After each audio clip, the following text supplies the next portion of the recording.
সবার আগে আন্তর্জাতিক সর্বসেরা খবর বিস্তারিত জানিয়ে দেব। প্রথমেই থাকবে শিরোনাম, তার আগে অনুরোধ রইল চ্যানেলটি ফলো করার জন্য। ফিলিস্তিনিদের যুদ্ধবিরতির প্রস্তাবে সাড়া দিয়েছে ইসরায়েল। চীনা সফরে গিয়ে মার্কিন পররাষ্ট্রমন্ত্রীর হুঁশিয়ারি। আসসালামু আলাইকুম। ফিলিস্তিনের অবরুদ্ধ গাজা উপত্যকায় অব্যাহতভাবে অভিযান চালিয়ে আসছে ইসরায়েল। দেশটিতে ইসরায়েলি অভিযান থামাতে যুদ্ধবিরতি আলোচনার জন্য প্রচেষ্টা চালিয়ে যাচ্ছে কাতার সহ একাধিক দেশ। ফিলিস্তিনের স্বাধীনতাকামী সংগঠন হামাস জানিয়েছে, অবরুদ্ধ গাজা উপত্যকায় যুদ্ধবিরতির প্রস্তাবে সাড়া দিয়েছে ইসরায়েল। শনিবার ২৭ এপ্রিল বার্তা সংস্থা রয়টার্স এক প্রতিবেদনে এই তথ্য জানানো হয়েছে। কাতার থেকে পাঠানো এক বিবৃতিতে গোষ্ঠীর গাজার উপপ্রধান খলিল আল হায়া জানান, যুদ্ধবিরতি নিয়ে হামাস যে প্রস্তাব উত্থাপন করেছে তাতে ইসরায়েল সাড়া দিয়েছে। বিবৃতিতে তিনি বলেন, গত ১৩ এপ্রিল মিশর ও কাতারের মধ্যস্থতায় যুদ্ধবিরতির যে প্রস্তাব পাঠানো হয়েছিল তাতে দখলদার ইসরায়েল সাড়া দিয়েছে। গত ৭ অক্টোবর দক্ষিণ ইসরায়েলে প্রবেশ করে নজিরবিহীন হামলা চালিয়ে ১২০০ ইসরায়েলিকে হত্যার পাশাপাশি প্রায় ২৫০ ইসরায়েলি ও বিদেশি নাগরিকদের গাজায় বন্দী করে নিয়ে আসে হামাস। একই দিন হামাস নির্মূল এবং বন্দীদের মুক্তি নিশ্চিত করতে ফিলিস্তিনি স্বাধীনতাকামী এই সংগঠনের বিরুদ্ধে যুদ্ধ ঘোষণা করে ইসরায়েল। গত নভেম্বরের ৭ দিনের যুদ্ধবিরতির চুক্তির বিনিময়ে ১১০ ইসরায়েলি বন্দীকে হামাস মুক্তি দিলেও এখনও তাদের হাতে শতাধিক বন্দী আছেন। অন্যদিকে গাজা স্বাস্থ্য মন্ত্রণালয় জানিয়েছে, গত ৭ অক্টোবর থেকে গাজা উপত্যকায় ইসরায়েলি হামলায় নিহতের সংখ্যা ৩৪,০০০ ছাড়িয়ে গেছে। তাদের অধিকাংশ নারী ও শিশু। এছাড়া এ পর্যন্ত ৭৭,০০০-এর বেশি মানুষ আহত হয়েছেন। বর্তমানে গাজায় যুদ্ধবিরতি এবং ইসরায়েলি জিম্মিদের মুক্তি নিশ্চিত করতে হামাস ও ইসরায়েলের মধ্যে আলোচনা চলছে। এতে মধ্যস্থতা করেছে কাতার, মিশর ও যুক্তরাষ্ট্র। রমজানের আগে এই চুক্তির আলোচনার অগ্রগতি হলেও এখনও দুপক্ষের মধ্যে মতবিরোধিতার কারণে তা স্থগিত হয়ে পড়ে আছে। কাতার ও মিশরের কর্মকর্তারা জানিয়েছে, অবশিষ্ট জিম্মিদের মুক্তির জন্য দ্বিতীয়বারের মতো যুদ্ধবিরতির জন্য হামাস ও ইসরায়েলের যুদ্ধকালীন মন্ত্রিসভার কাছে প্রস্তাব পাঠানো হয়েছে। তবে হামাস প্রতিবারই স্থায়ী যুদ্ধবিরতির দাবি জানিয়ে আসছে। এছাড়া তারা গাজা থেকে ইসরায়েলি সেনাদের সম্পূর্ণ প্রত্যাহারের দাবি করছে। হামাসের এমন কঠোর প্রস্তাবের কারণে যুদ্ধবিরতির বিষয়ে কোনো সাড়া দেয়নি ইসরায়েল। দুই পক্ষের মনোমালিন্য অবসান ঘটাতে বৃহস্পতিবার ইসরায়েল সফরে যায় মিশরের একটি সরকারি প্রতিনিধি দল। এছাড়া একই দিনে হামাসের কাছে থাকা জিম্মিদের মুক্তির জন্য গোষ্ঠীটির প্রতি আহ্বান জানিয়ে যুক্তরাষ্ট্র, যুক্তরাজ্য সহ ১৭টি দেশ চিঠি দেয়।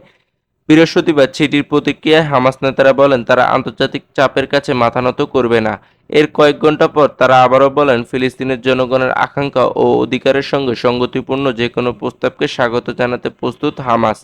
মিশরের প্রতিনিধি দলের এক কর্মকর্তা রয়টার্সকে জানায়, ১৩ এপ্রিল পাঠানো প্রস্তাবে ৩৩ জিম্মির মুক্তি দিতে হামাস সম্মত হয়েছে। এদিকে যুক্তরাষ্ট্রের পররাষ্ট্রমন্ত্রী অ্যান্টনি ব্লিংকেন বেইজিংয়ে এক বৈঠকে চীনা প্রেসিডেন্ট শি জিনপিংকে সতর্ক করে বলেছেন, রুশ অস্ত্র শিল্পে প্রয়োজনীয় উপাদান ও সরঞ্জাম সরবরাহ বন্ধ না করলে চীনা কোম্পানিগুলোর উপর নতুন নিষেধাজ্ঞা আরোপ করতে প্রস্তুত যুক্তরাষ্ট্র এবং তার ইউরোপীয় মিত্ররা। ব্রিটিশ সংবাদ মাধ্যম দ্য গার্ডিয়ান এক প্রতিবেদনে এই তথ্য জানানো হয়েছে। চীনের প্রেসিডেন্টের কাছ থেকে এই মন্তব্যের তাৎক্ষণিক প্রতিক্রিয়া পাওয়া যায়নি। তবে এর আগে গত শুক্রবার চীনের পররাষ্ট্রমন্ত্রী ওয়াং ই বলেছেন, যুক্তরাষ্ট্র চীনের মধ্যে সাম্প্রতিক সময়ে যে উন্নতি হয়েছে তা ব্যাহত করতে পারে যে কোনো ধরনের ব্যাঘাত। কেবল সম্পর্কের অবনতিই নয়, প্রতিদ্বন্দ্বিতা, দ্বন্দ্ব, এমনকি সংঘর্ষ ঘটতে পারে বলে হুমকি দিয়েছিলেন তিনি। চীনের ৩ দিন সফর শেষে সাংবাদিকদের সঙ্গে কথা বলার সময় মার্কিন পররাষ্ট্রমন্ত্রী ব্লিংকেন স্বীকার করেছেন, শি এবং জো বাইডেনের মধ্যে গত নভেম্বরে সান ফ্রান্সিসকোতে একটি শীর্ষ বৈঠকের পর থেকে সম্পর্কের উন্নতি হয়েছে। তিনি মাদকবিরোধী লড়াইয়ে সহযোগিতা, উভয় দেশের সামরিক বাহিনীর মধ্যে যোগাযোগ শুরু হওয়ার সম্ভাবনার দিকে ইঙ্গিত করেছেন এবং কৃত্রিম বুদ্ধিমত্তা বিকাশের নিরাপত্তার ঝুঁকি নিয়ে প্রথম যুক্তরাষ্ট্র-চীন আলোচনার ঘোষণা দিয়েছেন। আগামী সপ্তাহগুলোতে এই আলোচনা অনুষ্ঠিত হবে বলে জানিয়েছে ব্লিংকেন। তিনি স্পষ্ট করেছেন, রুশ প্রতিরক্ষা ব্যবস্থা, চীনা সমর্থন, ইউক্রেনের বিরুদ্ধে ভ্লাদিমির পুতিনের আগ্রাসনে ইন্ধন যোগানো এখনও চীন ও যুক্তরাষ্ট্রের মতবিরোধের প্রধান কেন্দ্রবিন্দু হয়ে আছে। ব্লিংকেন বলেন, চীন হল মেশিন সম্পর্কিত যন্ত্রপাতি যেমন মাইক্রো ইলেকট্রনিক্স শীর্ষ সরবরাহকারী দেশ, আর এসব যন্ত্র, যুদ্ধাস্ত্র, রকেট প্রোপেল্যান্ট এবং অন্যান্য বেশ কিছু পণ্য দিয়ে মস্কো তার প্রতিরক্ষা ব্যবস্থা উন্নত করতে পারে। চীনের সমর্থন না পেলে ইউক্রেনের ওপর আধিপত্য টিকিয়ে রাখতে হিমশিম খাবে রাশিয়া। ওয়াশিংটনের ন্যাটোভুক্ত মিত্ররা এবং জি7-এর অংশীদাররা বিষয়টিকে একইভাবে দেখছে বলে জানান মার্কিন পররাষ্ট্রমন্ত্রী। তিনি বলেন, রাশিয়ার প্রতিরক্ষা ব্যবস্থার সমর্থন কেবল ইউক্রেনের নিরাপত্তাকেই হুমকি ফেলবে না, এটি ইউরোপের নিরাপত্তাকেও হুমকির মুখে ফেলবে। স্নায়ুযুদ্ধ শেষ হওয়ার পর ইউরোপের নিরাপত্তার জন্য সবচেয়ে বড় হুমকিকে সমর্থন করে বেইজিং ইউরোপের সঙ্গে ভালো সম্পর্ক অর্জন করতে পারবে না। ব্লিংকেন আরও বলেন, আমি স্পষ্ট করে দিয়েছি যে চীন যদি সমস্যার সমাধান করতে না পারে আমরা করব। আমরা ইতিমধ্যে 100টিরও বেশি চীনা রপ্তানি সংস্থার উপর নিষেধাজ্ঞা আরোপ করেছি। আগের মতো কাজ করার জন্য আমরা প্রস্তুত এবং আমি আজ আমার বৈঠকে তা খুব স্পষ্ট করে বলেছি।